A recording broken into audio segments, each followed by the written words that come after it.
वो भी खत्म हो जाएगा। मुस्तफा कमाल के इस बयान पर बीजेपी के सीनियर लीडर कविंदर गुप्ता ने तीखा रद्दअमल जाहिर किया। उन्होंने कहा कि बीजेपी नहीं बल्कि एनसी की पुरानी हलीफ पार्टियों ने ही जम्मू कश्मीर में अफसपा नाफिज किया था। अफसपा हटाने के मुतालबे पर कविंदर गुप्ता ने मुस्तफा कमाल को आड़े हाथों लिया। के नेता मुस्तफा कमाल ने अफसपा को लेकर के टिप्पणी की है। ये एक तो उनकी जानकारी के लिए, अफसपा ना तो भारतीय जनता पार्टी की सरकार ने लगाया था, आपसे जिन पार्टियों का समझौता रहा जब वो सरकारें रही तब अफसपा लगा था। भारतीय जनता पार्टी ने शांति की बहाली की है, पत्थरबाजी, वो हुर्रियत के कैलेंडर, इन सबको समाप्त किया है, पाकिस्तान के झंडों को समाप्त किया है। और रक्षा मंत्री जी ने कल ही अपने जम्मू के दौरे में ये साफ संकेत दिए हैं, अगर हम नॉर्थ ईस्ट में हालात सामान्य करके उसको हटा सकते हैं तो यहाँ भी ये हटेगा। बाकी सुरक्षा बलों पर इल्जाम देना, क्योंकि सुरक्षा बलों ने लगातार कश्मीर में शांति व्यवस्था बनाने के लिए अपना एक बहुत बड़ा योगदान दिया है।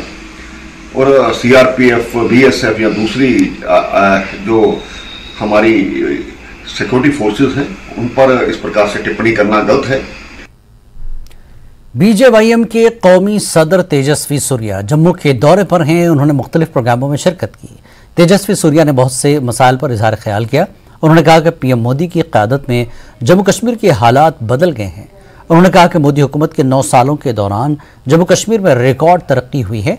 जम्मू कश्मीर में 2 एम्स कायम किए गए हैं। जम्मू वाहिद शहर है जहां IIT, IIM और एम्स कायम किए गए। तेजस्वी सूर्या ने अपोजिशन जमातों पर भी निशाना साधा और पाकिस्तान पर तनकीद की और कहा कि पाकिस्तान में दहशतगर्दी की फैक्ट्री है। Pakistan is a failed state. The world recognizes Pakistan as a failed terror state. The world, including countries which earlier were in support of Pakistan, after having realized its true intentions, recognizes it as a terror factory of the world. And a state which is hopping from one country to another with a begging bowl in its hand, unable to even take care of the salaries of its government employees.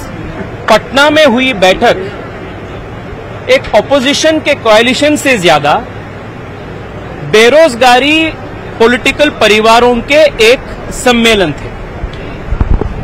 और पूरे देश आज मोदी जी के नेतृत्व में ऐसे परिवारवादी politics को reject कर चुके हैं। और मैं मानता हूं कि इन सभी परिवारवादी पार्टियों को आने वाले लोकसभा चुनाव में भी देश की जनता और मजबूती के साथ रिजेक्ट करेंगे।